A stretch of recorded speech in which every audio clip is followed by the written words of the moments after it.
Hello there, my beautiful people. This is Vongi Khazamula.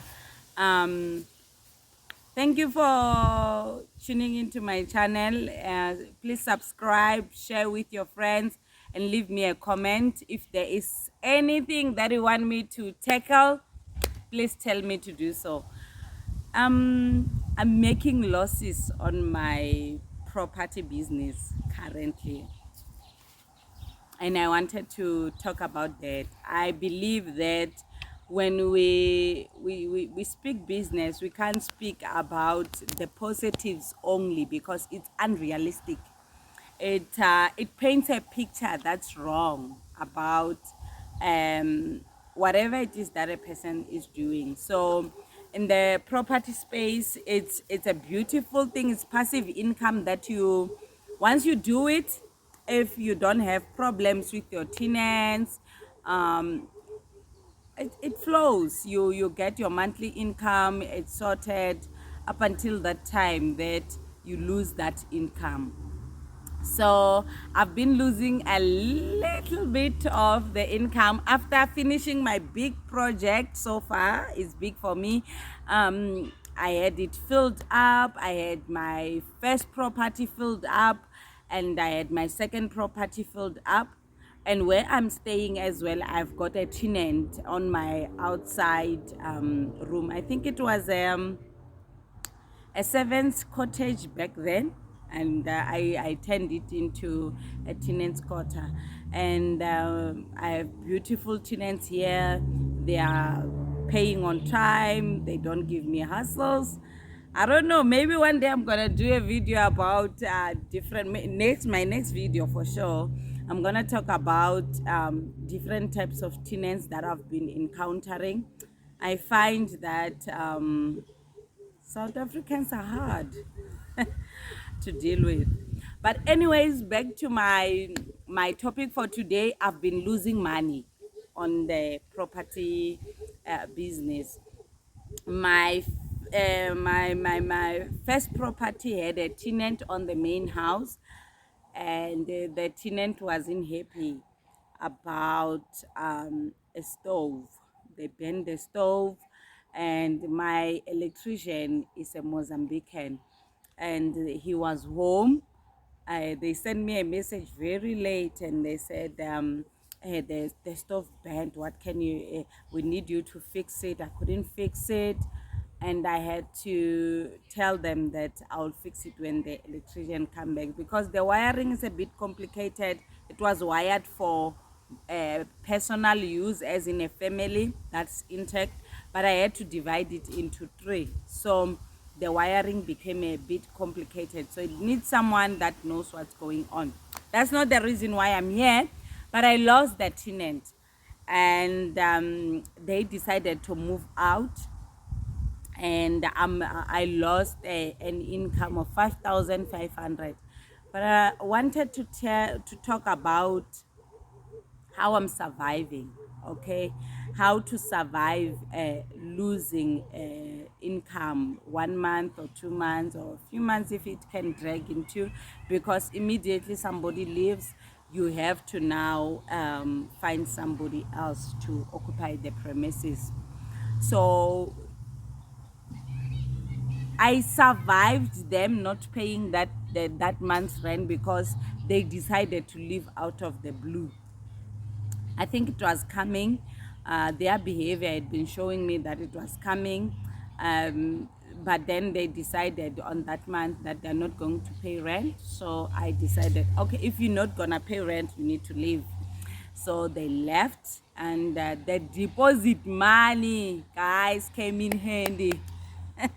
So I was able to cover that month's rent because they paid deposit before.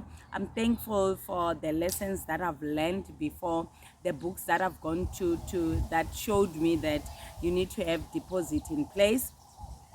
But I've been losing that income, and I wanted to talk about dividing your properties.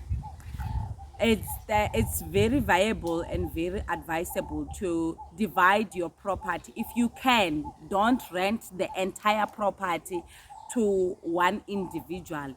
the best thing that you can do is to divide it and make sure that different individuals are renting out your property. That helps you with paying up of rates and taxes, water and lights, and the same if the tenants are not paying for it, and also to pay for your bond. Because if you rent out your property to one person and the person defaults, then that means that the entire rent money is on you, and that can be very detrimental on your finances as a business person. So for me, the fact that I've got different tenants in one property helped me to be able to continue running the property. And I don't know. It's like in South Africa, the tenants believe that the landlord is a miracle maker.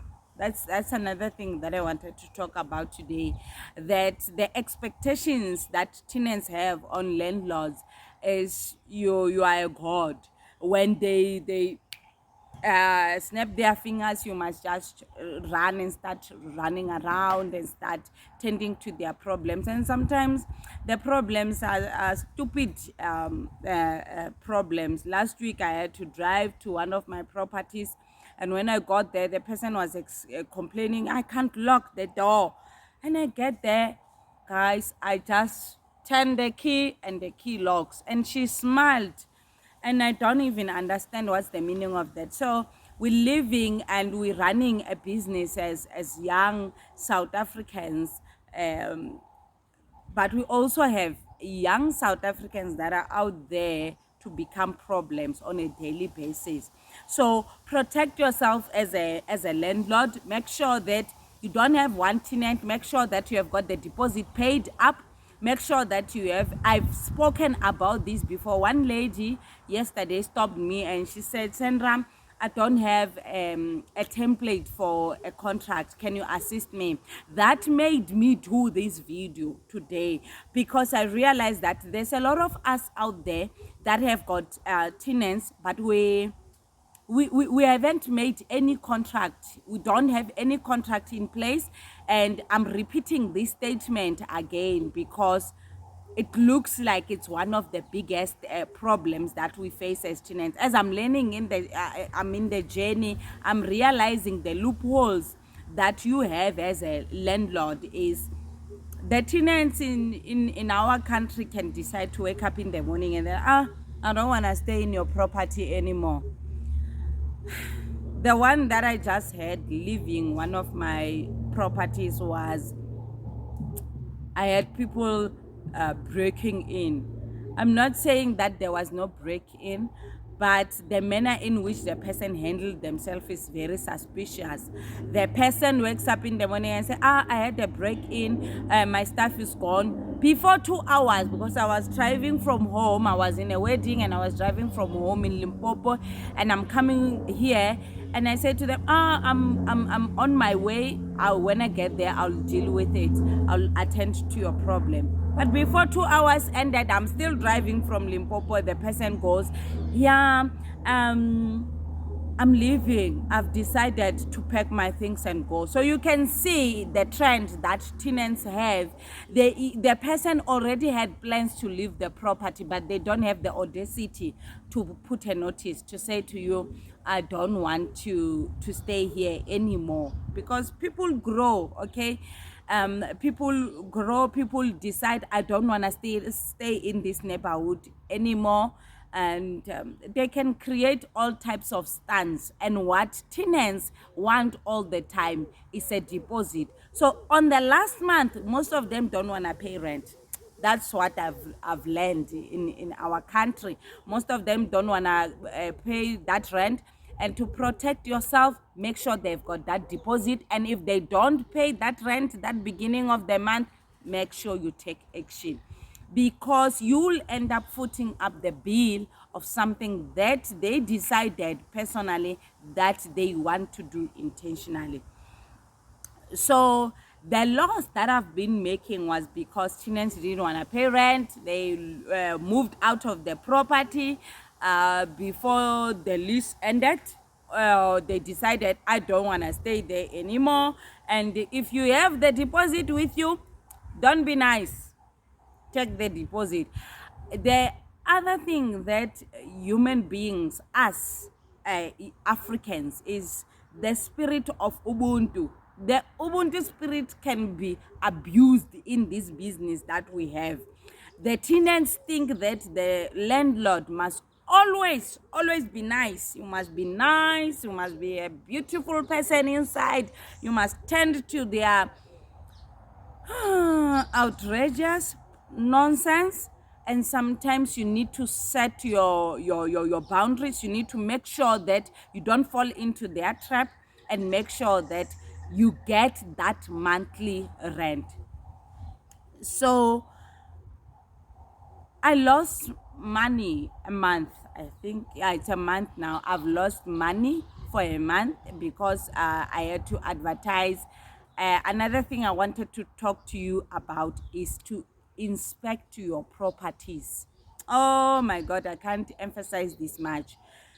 By the time the person leaves, a lot of things are wrong. The lights are not working. The other property I have, I had a jacuzzi for the tenant. I had a touch screen stove. It's not working. They broke the stove. They broke the jacuzzi. The lights are broken. I'm not even gonna mention the fact that the person was burning things against the walls, against the ceiling. I don't even know how they managed to do that. So as a landlord, as someone who is in this business, you need to be conscious of such things. You need to look out for such problems. And the only way you can do that is to make sure that you inspect your properties on time. That's a hardest lesson that I had to go through. I was so focused on building the other property and trusting my tenants that they're not gonna damage the properties. But I've learned the hard way, and I'm gonna make sure that I become that landlord that's a nonsense on a daily basis, on a monthly basis. I'll be checking out my properties. So make sure as a landlord you have that contract. To those people that don't know how to start, go to the internet, Google tenants contracts. It has got different templates. It might not be what you're looking for, but you need to read through it and make sure that whatever it is that you expect from your tenants, you communicate it with them beforehand. And when you sign the contract, both of you understand what is there on the contract. And then make sure that, like I said, you constantly go and inspect your properties, and make sure that if a person jumps and they don't pay, you send that notice. You must always protect yourself from your side, because they take advantage of the fact that, oh, you didn't give me no notice, you didn't tell me. On your contract, specify that the notice is for 1 month. If the person doesn't pay, then they must start paying, and they should be leaving at the end of the month. Today, I just received a voice note from one of my tenants. They told me to advertise the property. I advertised. They're not happy. They have complaints. I don't know. In this country, it seems as if the landlord is someone who's supposed to tend to the tenants' problems, and they don't have rights. So because there's a lot at stake as landlords, please make sure that you protect yourself. Make sure to go there on a monthly basis, which is hard because most of us are working. We don't have one. Property is not our only hustle. We have got lots of hustles going on. So make sure that you protect yourself. For me, I protect my income by making sure that I've got money saved up, so that whenever I lose income that month, I've got things covered.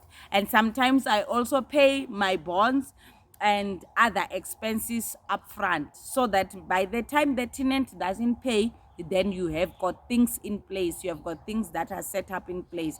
So that emergency fund that other financial gurus have been teaching us on YouTube and every financial social platform that they could find, I think it's very important. As as a person who's investing in property, you must make sure that you have got something in place that's gonna cover you up when you are making losses on your business. And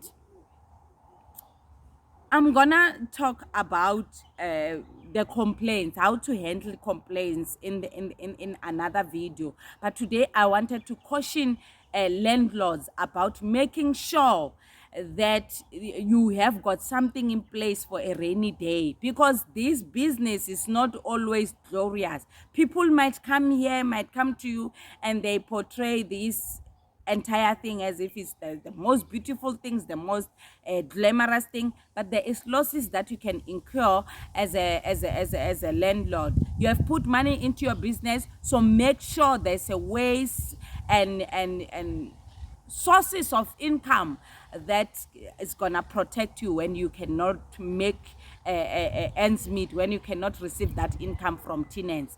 And I hope that this is helpful. I don't want to prolong these videos anymore. I want to make sure that I cover up a lot of information that I can, and at the same time don't waste your time. So thank you so much for subscribing. Do share with your friends and the people that think they want to get into property. Maybe this can help them in making sure that they don't think that every month is the same amount of income that they will be getting, but sometimes it fluctuates. So you need to protect yourself, make sure that you are handling your finances properly, save that cent that you can, pay extras on your bond, make sure that you have got emergency funds set in place, not only for your business, but also for your personal life. I love you. I cannot appreciate you enough. Thank you so much for subscribing.